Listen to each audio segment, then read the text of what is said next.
والسماء ذات البروج میں جو اللہ نے بیان کیا سورہ بروج میں واقعہ، اس میں کیا تھا کہ ایک نوجوان تھا،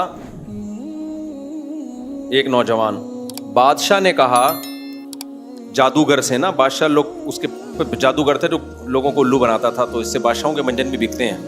اب جو بادشاہ تھا نا، اس نے کیا کیا، اس نے کہا کہ جادوگر کو بلایا، پھونکو والی سرکار جو اس زمانے کی تھی، کیونکہ وہ بھی شعبدے دکھاتے ہیں نا، یہ بھی دیکھو ہڈی ٹوٹی ہوئی تھی ہم نے جوڑ دی، لنگڑا تھا ایک دم سیدھا چلنا شروع ہو گیا، تو یہ سارے شعبدے ہوتے ہیں، جادوگروں کے پاس ہوتے ہیں شعبدے۔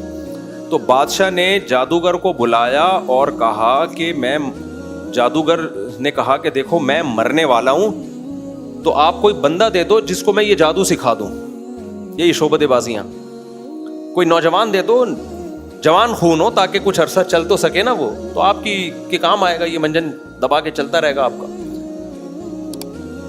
تو ایک نوجوان کو بادشاہ نے دے دیا، کسی گھر غریب فیملی سے لیا ہوگا، بھائی اس بے روزگار ہے، اس کو سکھاؤ۔ یہ صحیح حدیث سے یہ مضمون ثابت ہے جو میں بیان کر رہا ہوں سورہ بروج کی تفسیر میں۔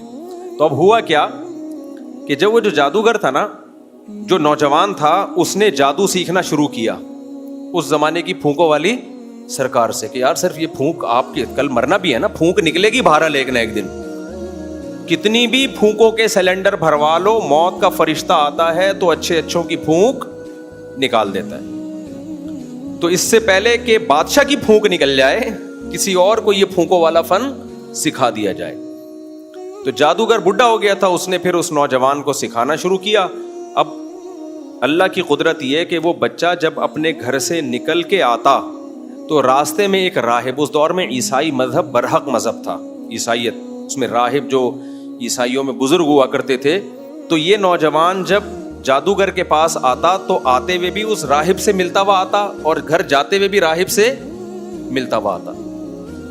جب جادوگر کے پاس آتا تھوڑی دیر ہو جاتی، جادوگر پوچھتا دیر سے کیوں آئے ہو، تو یہ کچھ گول مول بات کر دیتا، گھر میں دیر ہو گئی، اور جب گھر دیر سے پہنچتا تو وہاں گول مول بات کر دیتا، گھر والوں کو نہیں بتا رہا تھا میں راہب کے پاس جا رہا ہوں، کیونکہ گھر والوں کو بتا دیتا گھر والوں نے پکڑ کے کوٹنا تھا۔ گھر والوں نے پھونکوں والی سرکار کے پاس بھیجا ہے اور آپ مفتی طارق مسعود صاحب کے پاس آ رہے ہو بیچ میں سرکار کے خلاف باتیں سننے کے لیے، تو گھر والوں کو غصہ آئے گا کہ نہیں آئے گا؟ خیر ہم تو بزرگ نہیں ہیں، وہ واقعی بزرگ تھا، یعنی کوشش کر رہے ہیں بزرگ بننے کی۔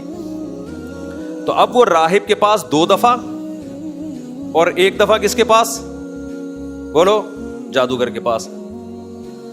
تو اس نوجوان کو راہب کی باتیں زیادہ اٹریکٹ کرنے لگی کہ یار اس کی باتوں میں توحید ہے، نماز ہے، روزہ ہے، صلہ رحمی ہے، اوٹ پٹانگ پھینکتا نہیں ہے، لمبی لمبی ہے، لاجک کی بات کرتا ہے۔ اور یہ جو جادوگر ہے یہ لالچی بھی ہوتے ہیں، جھوٹے بھی ہوتے ہیں، کذاب بھی ہوتے ہیں، اور بہت ساری فحش حرکتوں میں بھی مبتلا ہوتے ہیں۔ کتنی لوگوں کی عزتوں کو لوٹا ہے نا ان جادوگروں نے۔ تو میں کیا بات کر رہا تھا، ہاں، تو وہ جو نوجوان تھا اس جادوگر کے پاس آتا اور جادوگر اس کو یہی پھونکوں والی سرکار بنانے کی کوشش کرتا۔ تو نوجوان کو اندازہ ہو گیا کہ یہ جھوٹا مکار، ٹھیک ہے میں یہ فن سیکھ لوں گا تو پیسہ تو کما لوں گا، بادشاہ کا قرب بھی مجھے مل جائے گا، لیکن صحیح بات کس کی ہے؟ راہب کی، جو اللہ والا ہے، نیک ہے، طہارت ہے، پاکیزگی ہے۔ تو عیسائی مذہب پر اس کا دل آ گیا کہ بھائی یہ ٹھیک ہے۔ تو اب آہستہ آہستہ کیا ہوا کہ وہ جو ہے اسلام قبول کیے، جو اس زمانے کا اسلام تو عیسائیت ہی تھی نا، عیسائیت قبول کی اس نے اور عبادت گزار بن گیا۔ تو اب اس نوجوان کے ہاتھ پہ صحیح حدیث کے مطابق کرامتیں ظاہر ہونا، بولو، شروع۔ کیا کرامتیں ہو رہی ہیں؟ وہ شخص جو پیدائشی گنجا ہو، اس کے سر پہ ہاتھ رکھے بال نکل آئے، پیدائشی نابینا کی آنکھوں پہ ہاتھ رکھتا اور اس کی آنکھیں، بولو نا کیا ہو گیا، واپس لوٹ آتی۔ اور اس طرح کی کوڑ کے مریض جو اس زمانے میں یہ بیماری ناقابل علاج تھی، پھونک مارتا یا ہاتھ، بھائی پورے الفاظ حدیث کے یاد نہیں ہے، تو وہ ٹھیک ہو جاتا۔ لوگوں نے کہا یہ تو بھائی بہت بڑا جادوگر بن گیا ہے۔ اس کو لوگوں کو کیا پتا چھپڑ میں کس کے پاس جا رہا ہے؟ راہب کے پاس جا رہا ہے۔ حالانکہ وہ راہب کی دعوت پہ دین پہ آیا تھا، تو راہب کے ہاتھ پہ تو یہ کرامت ظاہر نہیں ہو رہی تھی، شاگرد کے ہاتھ پہ ہو رہی ہیں۔ تو اس سے یہ نہیں پتا چلتا اس نوجوان کا مقام اس راہب سے بلند ہو گیا تھا۔ بھائی اللہ نے کسی سے کوئی خاص طرز پہ کام لینا ہوتا ہے تو اس کے ہاتھ پہ الگ کرامت ظاہر کر دیتے ہیں. کسی سے الگ کام لینا ہوتا ہے نوعیت کا, اس کے ہاتھ پہ ظاہر نہیں کرتے. جیسے سلیمان علیہ السلام کے امتی کے ہاتھ پہ کرامت ظاہر ہوئی کہ تخت آ گیا سیکنڈوں میں, سلیمان علیہ السلام نہیں لے کر آئے, نہ لا سکے وہ. تو اب کیا ہے کہ اس راہب کے ہاتھ پہ کیا بھائی لوگ ٹھیک ہو رہے ہیں, لوگوں نے کہا بھائی یہ تو بڑا پہنچا ہوا جادوگر بن گیا ہے, اب آؤ جی میرا یہ کام کر دیں, میرا یہ کام کر دیں. وہ تو پھونکو والی سرکار سے بھی کیا ہو گیا, آگے نکل. وہ نوجوان چونکہ ایک نمبر تھا, اس نے کہا نہیں بھائی یہ کوئی جادو نہیں ہے, اور یہ میں کر ہی نہیں رہا, یہ کون کر رہا ہے؟ اللہ. کرامت کی ایک ظاہری علامت پتہ ہے کیا ہوتی ہے؟ جس بزرگ جو شعبدے دکھاتا ہے نا, وہ چاہتا ہے لوگ میرے گرد اکٹھے ہوں, اور پیغمبر جو معجزے دکھاتے ہیں یا اولیاء جو کرامتیں دکھاتے ہیں وہ کہتے ہیں کہ لوگ کس کے پاس جائیں؟ اللہ کے. یہ بہت بڑا فرق ہے. وہ اپنا جو ہے معتقد نہیں بناتے, یہ اپنے آپ کو سجدہ نہیں کرواتے, بلکہ وہ کہاں لے کے جاتے ہیں؟ اللہ کی طرف. دیکھو نبی صلی اللہ علیہ وسلم کے ہاتھ پہ معجزے ظاہر ہوئے, تو ہم سجدہ نبی کی قبر پہ کرتے ہیں یا بیت اللہ میں؟ بیت اللہ میں. تو نبی نے ان معجزوں کے لیے معاذ اللہ کیش نہیں کروایا اپنے لیے, بلکہ وصیت کر کے گئے کہ اللہ یہود و نصارہ پہ لعنت کرے کہ جو اپنے انبیاء کی قبروں کو سجدہ گاہ بنا لیتے ہیں, میری قبر کو سجدہ گاہ مت بنانا, میری قبر کو عید کی طرح میلے ٹھیلے مت کرنا, جیسے مزاروں پہ عرس ہوتے ہیں, یہ کام مت کرنا. تو اپنی قبر کو آپ نے شرک سے محفوظ رکھا. صحابہ چاہتے تھے کہ آپ کو سجدہ کریں, آپ نے فرمایا نا نا نا نا, اللہ کے سوا کسی کو سجدہ حلال نہیں ہے. اور اگر اللہ پرمیشن دے دیتا نا تو بھی میں یہ نہیں کہتا میرے سامنے سجدہ کرو, میں بیوی کو کہتا شوہر کے سامنے سجدہ کرو. جو اوریجنل سچی مچی کے بزرگ ہوتے ہیں, جب ان کے ہاتھ پہ کرامت ظاہر ہوتی ہے تو وہ اپنی نفی کرتے ہیں, بھائی ہم کچھ نہیں ہیں, ہم اللہ کی عبادت کرتے ہیں, تو اس کی وجہ سے ہمارے ہاتھ پہ کچھ یہ چیزیں ظاہر ہو گئیں, تو کس کی طرف جانا ہے بھائی؟ اللہ کی طرف جاؤ, اسی کی عبادت کرو, اسی کی طرف جاؤ. تو وہ نوجوان نے بھی یہی کرنا شروع کر دیا. اس نے بھی کیا, لوگ آ کے کہتے تم تو یار بڑے زبردست بن گئے. اس نے کہا بھائی میرا کچھ بھی نہیں ہے, نہ میں گنجے کے سر پہ بال اگا سکتا ہوں, نہ میں کوڑ کے مریضوں کو, میں تو صرف ہاتھ لگاتا ہوں, اور کرتا کون ہے؟ اللہ. تو کس کی طرف جاؤ؟ اللہ کی. تو اللہ نے اس سے کوئی بہت بڑا کام لینا چاہ رہے تھے اس نوجوان سے, کہ تاکہ جب یہ کرامتیں ظاہر ہوں تو لوگ کس پر ایمان لائیں؟ اللہ پہ. اس کی ایک آسان مثال دوں, جب انسان شہیدوں کے خون میں خوشبو سونگھتا ہے تو شہید سے عقیدت بڑھے نہ بڑھے, حق کے لیے جان دینے کا جذبہ بڑھ جاتا ہے. کیا خیال ہے؟ یعنی اللہ کے لیے جان دینے کا جذبہ بڑھ جاتا ہے. تو یہ وہ کرامت ہے جس سے انسان اس شہید کی طرف نہیں جا رہا, کدھر کو جا رہا ہے؟ اللہ کی طرف. تو یہ فرق ہے جادو میں اور کرامت میں. تو اس نوجوان نے کہا کہ بھائی میں نہیں, بھائی یہ کون کرتا ہے؟ بھائی یہ اللہ کرتا ہے. اب بادشاہ کو بھی پتا چل گیا بھائی یہ تو بہت بڑی چیز بن گیا ہے یار, ہم نے کون کون سے تیل ایجاد کر کے دیکھ لیے, بال نہیں آ رہے. تو اس کو لایا گیا. بادشاہ نے کہا بھائی تیرا معاملہ بہت بڑھ گیا ہے. تو اس نے کہا میں نہیں کرتی, میں جادو نہیں ہے یہ, میں ایمان لے آیا ہوں, ایک خدا کو مانتا ہوں, تجھے رب نہیں مانتا. بادشاہ کو غصہ آیا, اس نے اس کو لالچ دی, ڈرایا, دھمکایا, ہر طرح سے کوشش کی کہ یہ عیسائی مذہب کو چھوڑ دے, یہ نہیں مانا. تو بادشاہ نے پھر کہا 3 واقعات ہیں اس میں, 3 طرح سے اس کو قتل کرنے کی کوشش کی گئی, لیکن ہر طرح سے اللہ کی طرف سے کوئی کرامت ظاہر ہوئی اور وہ قتل سے بچ گیا. بادشاہ پریشان تھا کہ لوگ ایمان لا رہے ہیں اس کی کرامتوں کو دیکھ دیکھ کے, لوگ سارے اللہ والے بن رہے ہیں, بادشاہ کے دین کو لوگ چھوڑ رہے ہیں. بادشاہ کو اندازہ ہو گیا یہ سب مجھے خدا ماننا چھوڑ دیں گے اور اللہ اللہ کرنا شروع کر دیں گے, میری تو حکومت کا خاتمہ ہو جائے گا. تو بادشاہ نے پھر یہ کیا, بہت پریشان, ہر طرح سے جب قتل کی کوششیں ناکام ہو گئی نا, اب یہ ہے اس نوجوان نے کہا دیکھو جب اللہ کسی کو بہت محیر العقول واقعات دیتے ہیں نا تو پھر اس کی آزمائش بھی بہت سخت ہوتی ہے. تو اس نوجوان نے کہا دیکھ تو اگر مجھے قتل کرنا چاہتا ہے میں ایک طریقہ بتاتا ہوں. اب یہ اس نوجوان کا ایک طرح سے فدائی حملہ تھا, صحیح ہے نا, تو مجھے قتل کرنا چاہتا ہے تو میں تجھے طریقہ بتاتا ہوں. کتنی بڑی قربانی دی اس نوجوان نے.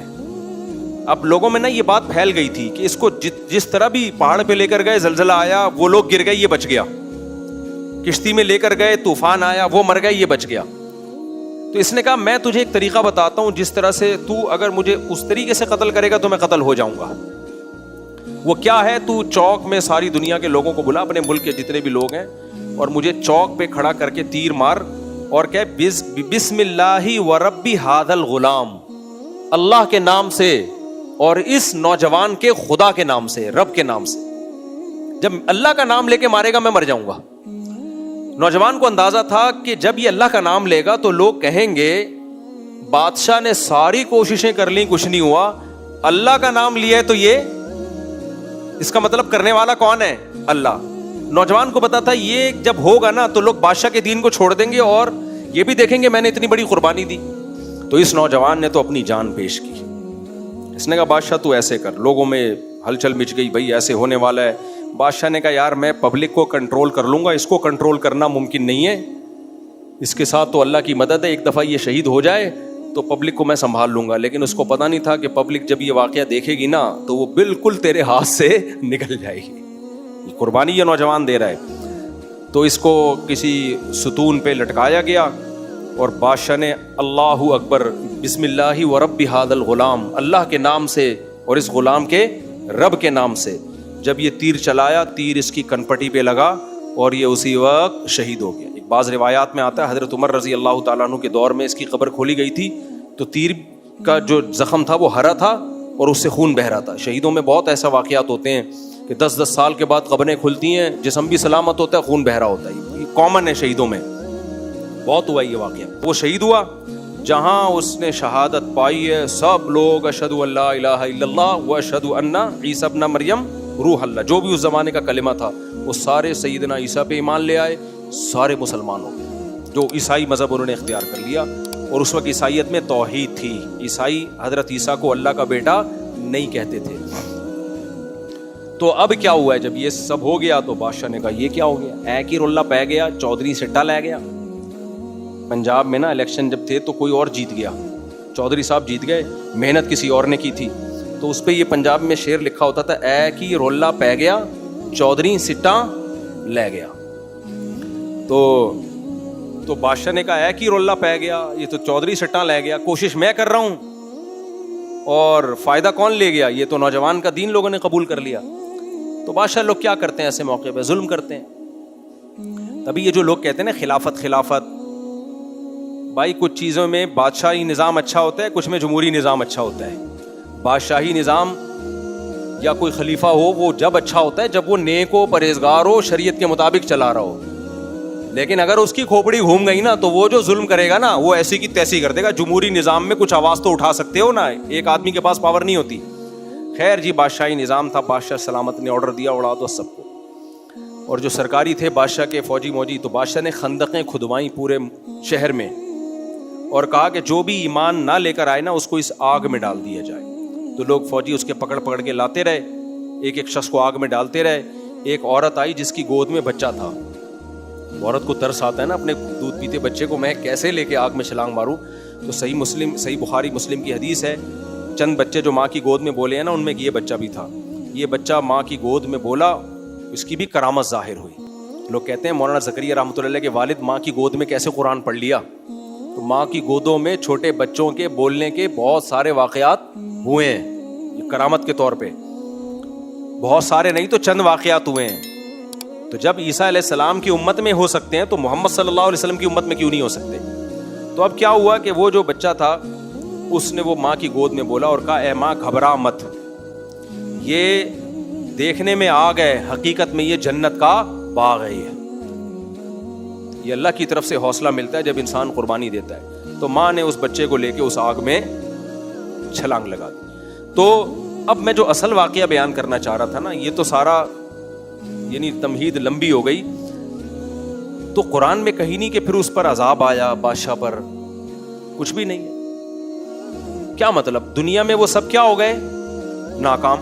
تو وہ ساری قوم جتنے بھی لوگ ایمان لائے تھے ہزاروں کی تعداد میں, وہ سب آگ میں اس نے جلا دیے. تو اب قرآن میں نہیں ہے کہ اس کا کوئی برا ہوا اس کے ساتھ, اللہ نے آخرت کی دھمکیاں دی ہیں. تو ایک عرب عالم نے اس پہ بڑی پیاری بات لکھی ہے کہ دنیاوی لحاظ سے وہ بادشاہ کامیاب ہو گیا, بغاوت کو اس نے, زبانی بغاوت, مسلح والی بغاوت نہیں, اس نے کچل دیا, کامیاب ہو گیا. لیکن کیا ہم اس کو کامیابی کہیں گے؟ بولو.